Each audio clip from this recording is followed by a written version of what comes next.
What's good, y'all? So I came across a gem. a few months ago. And it came from the YouTube channel Julien himself, Julien himself, all one word. Now, this piece of advice is not for the people that live in the victimhood mentality. Okay? Well, I guess none of the advice I share is, but this one especially, because this one makes you come face to face with the fact that you are the source of the problem. People that suffer from social anxiety, you are the source of the problem. You are the one that's letting your thoughts run rampant. You are the one that's projecting your insecurities on many people, and that same energy is being reflected back to you, and you ain't ready for it. This piece of advice puts you face to face with it. And that piece of advice is, if you suffer from social anxiety, you are being selfish. And it's starting to rain now. That was very dramatic. But nevertheless, if you suffer from social anxiety, you are being selfish. The second I heard that, I knew where he was going with it, because I heard this in a YouTube short. So I didn't get to hear him fully elaborate on the point, but I did get one more little statement after it. Now, he went on to elaborate, and I'm paraphrasing from this point, but he pretty much said that you're being selfish. Because you have the audacity. You think that everyone else in the room is so focused on you. You think everyone in the room is focusing on your insecurities as much as you are. These random strangers in this room, these people that aren't even going to learn your name in the moment, they damn skippy aren't going to remember your name when they leave. And you think that they're focused on you. Oh my gosh, I'm insecure about my teeth, so that's why I don't smile. That's why I don't talk to people. When I'm forced to be in social interactions, I just, oh, really? Oh my gosh, because if I let out my smile, they're going to see my crooked tooth. Oh, they're going to see my yellow teeth. Oh, they're going to see, and own it. Damn, make a joke about your teeth. You know what I'm saying? It's like, let's get even more insignificant. Let's just say, for example, I have a bump on the top of my head. With my hair in its current state, I have a little bump on top of my head that's really been bothering me. That's like me walking into the room, and you walk into the room and everyone just turns their head and looks at you. Oh my God, they're all looking at that bump on my head that even I can't see in the mirror. Oh my God. And you storm out the room and everybody's like, yo, who is that guy? You know what I'm saying? You think people were paying that much attention to you. You think that you're the life of the party when you're the most insecure person in the room, and you are projecting your insecurities. You think everyone's looking at those insecurities, and then you're magnifying it with all 20 people in the room back on yourself. Or you're someone that's like me, that'd be like, oh, I'm no good in social interactions, man. I don't like being in large groups of people. Oh my God, look at this. Oh my God, I'm starting to get so uncomfortable. Oh my God, I'm really starting to get uncomfortable. Oh my God, I can't breathe. Oh my God, it's getting dark. Oh my God, I need to go somewhere. I need to go cry in a corner. That was my exact example, because for me, and don't get me wrong, I am well aware of what past traumas can do to you. I still have traumas from my experiences in college, right? So my social anxiety came from the linkage that my brain has made that large crowds are the large crowds from college.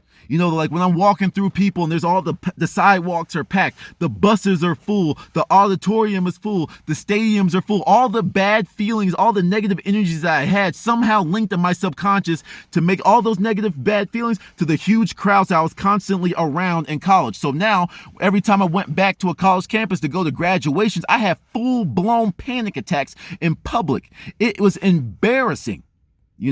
But how long are you going to let that control your life? I have now identified the root of my social anxiety. Now it's 100% my fault if I suffer through panic attacks, social anxiety-induced panic attacks ever again, because I know where it came from.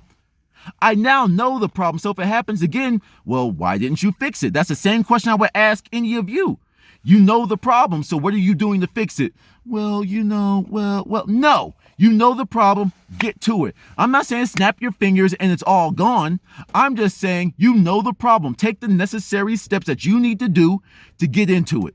To fix your problem. How long are you going to let this have control over you? How long are you going to let this be a limitation for you? How long are you going to let this thing called social anxiety keep you from making the necessary connections? Now, me, I'm good with one-on-ones, small groups. My thing is when it comes to working a room, I still have to work on that. Don't get me wrong. I am a hermit. I'm an introvert. Even when I found myself killing it in a crowd, I still was like, I would leave and just be like, oh my God, I'm so tired. Because I just don't like being around people. Don't get me wrong. I still got work to do. There's things that I got to do. Who knows? I might be a secret extrovert.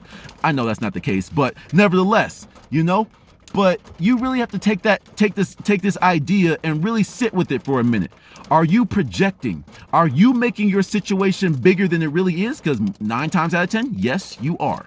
And it's like, even if you have traumas, you have to deal with them at some point. You don't want to be, especially if you're a young person right now. If you're a young person and you're dealing with traumas, okay, this is your time to fix it.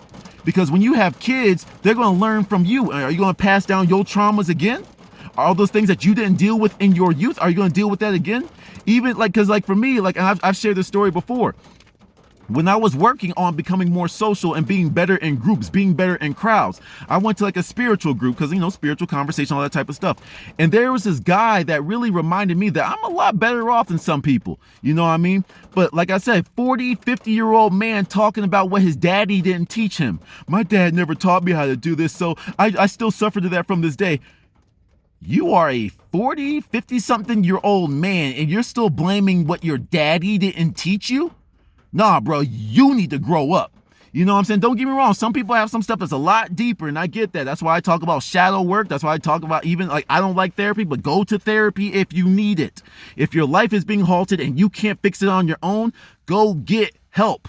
You know what I'm saying? But you need to take the steps necessary. You can't keep being a victim because even if you are, once again, I still have probably some little traumas that I'm not addressing, but you're still playing the victim role to your traumas. Your traumas are your big bully that you refuse to do anything about because it's too scary. It's too emotional for me. I can't handle it. You got to at some point.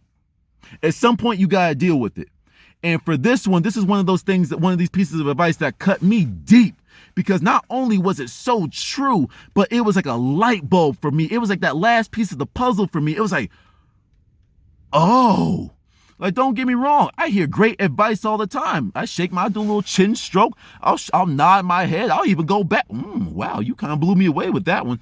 But very, very seldomly do I get advice that cuts me deep and whoa, that one, I wasn't ready for that.